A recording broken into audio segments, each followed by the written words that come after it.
Hello everybody. Today I'm going to show you how you can take a few ingredients that you have in your home and turn it into Play-Doh. So what you need for this: 3 cups of flour. I use all-purpose flour.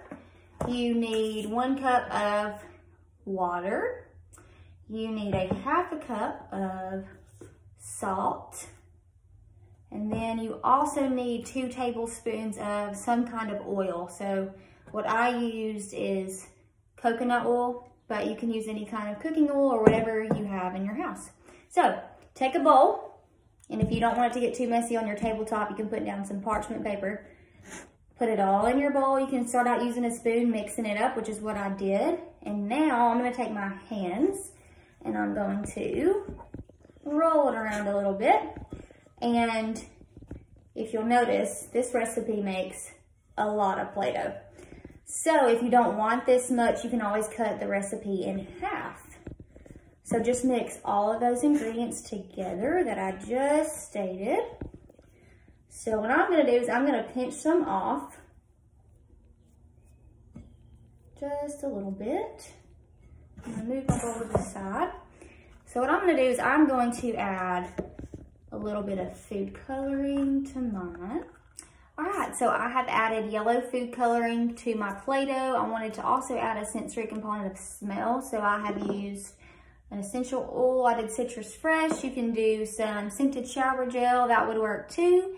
And then after that, you're done. Just store it in an airtight container. It should last about a week or 2. But the most important part I wanted to get to was how you can use this Play-Doh to improve fine motor skills, hand strengthening, scissor skills, handwriting, bilateral hand coordination, and so much more. So I want to get to that. Without anything else, you can just get your child to squeeze the Play-Doh in between their fingers. Make sure they're squeezing it as hard as they can, passing it from one hand to the other. You can get them to roll it around. You can also get them to use their index finger and their thumb and take some and pinch it off and make a pile with it. You can see if they can build a tall tower with their Play-Doh. And then you can also roll it up. I love to use this with my kids that need improvement on scissor skills. It's kind of like a pre-scissor skill activity. You get them to roll it up. I tell them to make me a snake.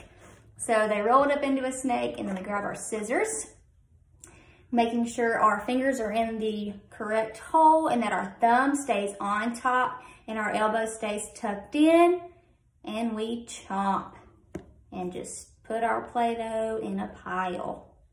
So this works on scissor skills, bilateral hand coordination. And then we roll it all up again, and you can squish it down and make it flat.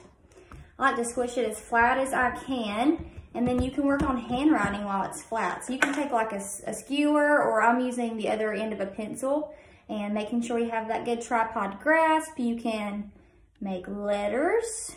You can do shapes. If they still need help with that, you can make a shape, get them to trace this shape. You can also use Q-tips. You can do dot to dots in this. You can make letters with the Q-tip. And then also, you can use a Q-tip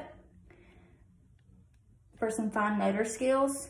I'm gonna use Cheerios. You can use Fruit Loops and add the cognitive component of putting the correct color down on the Q-tip. You can even make it a little bit harder and give them a sequence to follow, and just pushing it all the way down. See how many they can get on the Q-tip.